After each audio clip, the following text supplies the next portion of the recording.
Scène d'horreur aujourd'hui sur le pont de Gaulle. Une fourgonnette est tombée dans la lagune Ébrié. Enfin, toujours en Côte d'Ivoire, fin de la grève des transporteurs de carburant. La distribution revient progressivement à la normale dans les stations-service.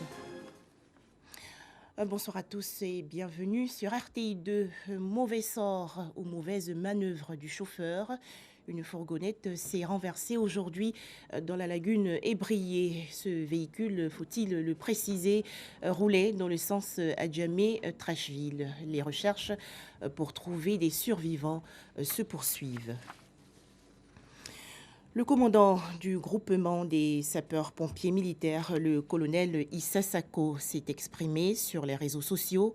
Le document mentionne un accident sur le pont de Gaulle. Il s'agit d'une fourgonnette, mais la visibilité nulle sous les eaux empêche les secours de repérer l'engin.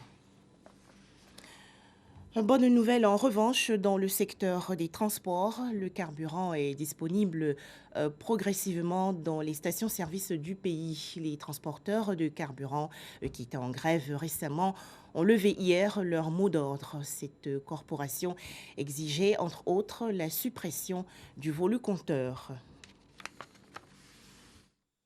Reprise timide des activités dans les stations-service disséminées dans le district d'Abidjan depuis l'annonce de la levée du mot d'ordre de grève des transporteurs de camions citernes. Depuis le matin, il était là, Tréville, Rivera. C'est maintenant ça, les citernes arrivent dans les stations. Si ça continue comme ça, jusqu'à le soir, on sera heureux. Quelques stations-service ouvertes ont du mal à satisfaire la clientèle à cause de la forte demande. Toutes les stations n'ont pas repris. Ça n'a pas repris véritablement. Aujourd'hui, au moins, si on est arrivé, si on dit on peut avoir 5000 par voiture. Donc on essaie de prendre. Vous-même, vous voyez, c'est déjà au rouge. Il n'y a pas assez de carburant. C'est à cause de ça on donne un peu au véhicule. Bon, d'ici lundi, les choses vont rentrer en ordre. Cette pénurie de carburant fait suite à la grève des chauffeurs de camions-citernes qui font la desserte à travers les villes du pays. Ces chauffeurs s'étaient insurgés contre les nouveaux instruments de mesure introduits par le groupement des pétroliers. Une situation qui crée de nombreux désagréments aux usagers et automobilistes. Voilà les précisions de Nous-Sangaré et Doigt de Laser. Toujours pas de cours à l'université Félix Houphouët-Boigny de Cocody, comme le montrent ces images. Les amphithéâtres, salles de classe et autres bureaux du personnel sont restés fermés. La grève des enseignants et chercheurs se poursuit. Ils réclament entre autres le paiement intégral des heures complémentaires effectuées de 2016 à 2017. À noter qu'une rencontre entre responsables de l'université et enseignants grévistes va se tenir demain, vendredi 5 octobre, pour trouver une solution. Un tout autre sujet à présent, partir vers de nouvelles aventures, vivre sa passion et créer son entreprise. Plusieurs personnes osent ce rêve, à l'exemple de Sylvie Cantiono. Cette ancienne directrice de communication s'est reconvertie dans la fabrication de jus de fruits. On en parle avec Guillaume Zéré et Koné Pargassoro. Madame, aujourd'hui nous avons 14 commandes. Oui. 2 mariages, Oui. 100 à 300 personnes. Oui. Dans cet atelier de production de jus de fruits, ce samedi commence comme d'habitude. Sylvie, la patronne des lieux, s'assure de faire les bons points des commandes de jus avant leur livraison. C'est bon, tu peux y aller. C'est bon. Merci. Ok, à tout à l'heure. Une fois les bouteilles de jus de gingembre, de fruits de la passion, de citron et autres fruits partis pour la livraison, le petit personnel peut se remettre au travail. Dans ce laboratoire artisanal, le maître mot, promouvoir les saveurs de fruits et légumes exotiques sans pasteurisation ni autres procédés artificiels de conservation. Chez cette diplômée d'ingénierie en marketing management, on n'est pas guidé que par les simples plaisirs de la bouche. La petite unité de fabrique est aussi un laboratoire de conception de produits de santé et bien-être, toujours à l'aide des fruits et légumes. Le corosol, ça c'est un de nos plus gros succès. C'est un produit, un fruit naturel qui ne pousse pas partout. Même en Côte d'Ivoire, c'est assez difficile de le trouver. Mais nous, on a pu faire le jus de corosol. Donc on fait le jus de corosol. On travaille avec tous ceux qui sont dans les centres antituberculeux. Parce qu'il fait beaucoup de bien aux poumons de ceux qui fument et qui veulent arrêter. Ce samedi-là, nous avons aussi le privilège d'assister et de déguster au détoxifiant naturel qui fait la notoriété de la maison. Le détox, c'est pour aider notre organisme. Et notre organisme n'a pas forcément besoin de ce qui est bon à notre palais. En général, on est porté sur le goût. Mais c'est bon qu'il y ait quelque chose de bon pour mon organisme. Il faut qu'on pense à notre santé et à notre bien-être maintenant. Vous voyez que ça a l'aspect un peu gluant, mais c'est tellement bénéfique. Quand vous allez prendre ça, vous allez voir qu'au cours de cette journée, vous allez être plein de vitalité, vous ne serez pas fatigué. 12 ans à concevoir de la boisson. 12 ans qui contrasta pourtant avec son curriculum vitae. Comment cette ancienne directrice de la communication est-elle devenue passionnée des jus de fruits? Je n'ai pas fait d'études en santé et tout, mais c'est par passion. Et puis, comme j'ai tenu ça un peu de manière héréditaire de ma mère, je me suis fait accompagner par des nutritionnistes et des médecins. Donc, j'ai appris à connaître les propriétés de chaque produit et légumes. Un personnel modeste, des centaines de litres de jus de fruits 100% naturels écoulés par mois. De sa passion, Sylvie Cantiono en a fait une entreprise. Un véritable modèle d'entrepreneuriat qui cadre bien avec la politique gouvernementale de l'emploi.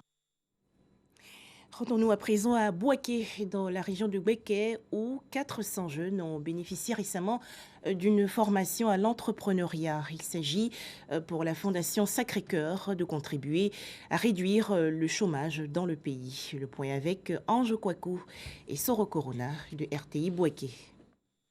La question de l'emploi des jeunes demeure une préoccupation majeure pour le gouvernement ivoirien. Plusieurs initiatives sont prises pour trouver une solution à cette épineuse question. L'entrepreneuriat ou l'emploi des jeunes figure en bonne place des alternatives. À Bouaké, les lignes bougent dans le domaine de l'emploi des jeunes. Plus de 400 jeunes ont participé à la journée de l'emploi et de l'entrepreneuriat jeune. Cette journée est organisée par la Fondation Sacré-Cœur. La présidente de cette fondation exhorte les jeunes à une prise de conscience et surtout à faire confiance à leur potentiel. L'idée, c'est de contribuer à assurer le bien-être des populations les plus fragiles. Et donc la formation, la journée d'emploi jeune d'aujourd'hui s'inscrit vraiment dans nos priorités parce que nous avons perçu que la jeunesse de plus en plus est oisive, elle se sent abandonnée et non prise en charge. Formation entrepreneuriale, accès au financement et stratégie de l'insertion socio-professionnelle étaient au menu de cette journée dédiée à l'emploi des jeunes. Assaouré Jacques a invité les jeunes à avoir la culture entrepreneuriale. On a conscience que le gouvernement seul ne peut pas tout faire. Donc il y a lieu que les jeunes eux-mêmes prennent conscience qu'il faut une reconversion des mentalités et que chacun à son niveau puisse développer l'esprit d'entrepreneuriat.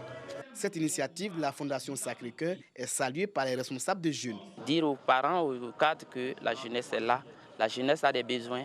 Il faut qu'ensemble, et avec les jeunes et avec les cadres, on puisse trouver leurs solutions. Depuis 2012, les autorités ivoiriennes multiplient les initiatives visant à créer des emplois afin de venir à bout du problème du chômage des jeunes qui se pose avec acuité dans le pays.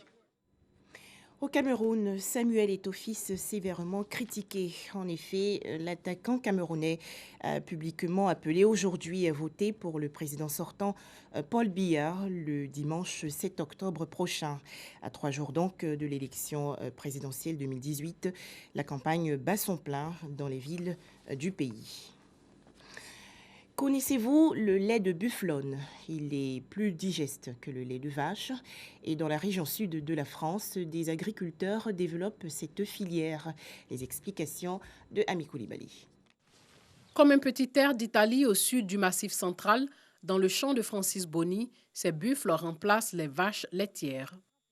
C'est très docile, c'est plus facile à nourrir et puis le prix du lait est quand même beaucoup plus avantageux qu'un lait de vache. Et pour cause, le lait des buffles se vend 3 fois plus cher que celui d'une vache laitière. À la recherche d'une diversification de sources de revenus, une cinquantaine d'éleveurs vont introduire dans les régions des mammifères venus d'Asie à la fin des années 90. Ça faisait déjà 25 ans qu'on trayait des vaches. traire pour à la sortie perdre de l'argent, c'est pas le but. À l'heure de la traite, les buffennes produisent au moins 3 fois plus de lait que les vaches. Par rapport au lait de vache, c'est un lait qui a un profil d'acide gras complètement différent, très riche en oméga 3, très équilibré entre oméga 3 et oméga 6. Donc c'est un très bon profil d'acide gras. C'est des fromages qui sont riches en matière grasse, certes, mais c'est de la bonne matière grasse. C'est relativement bon pour la santé, quoi. Producteurs, collecteurs, mais aussi affineurs et vendeurs aux côtés des tonnes de salaire qui font la réputation dans la région, les éleveurs transforment une partie du lait en divers fromages de buffennes.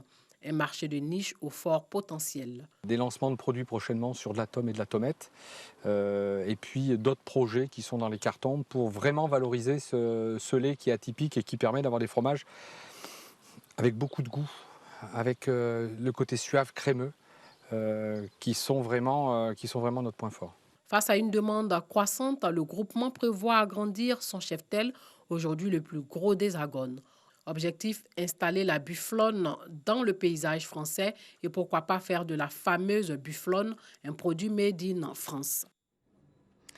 Alberto Fujimori ne bénéficie plus de la grâce accordée en décembre dernier par la Cour suprême péruvienne. En effet, les juges ont annulé cette décision aujourd'hui et ordonné l'arrestation immédiate de l'ex-président.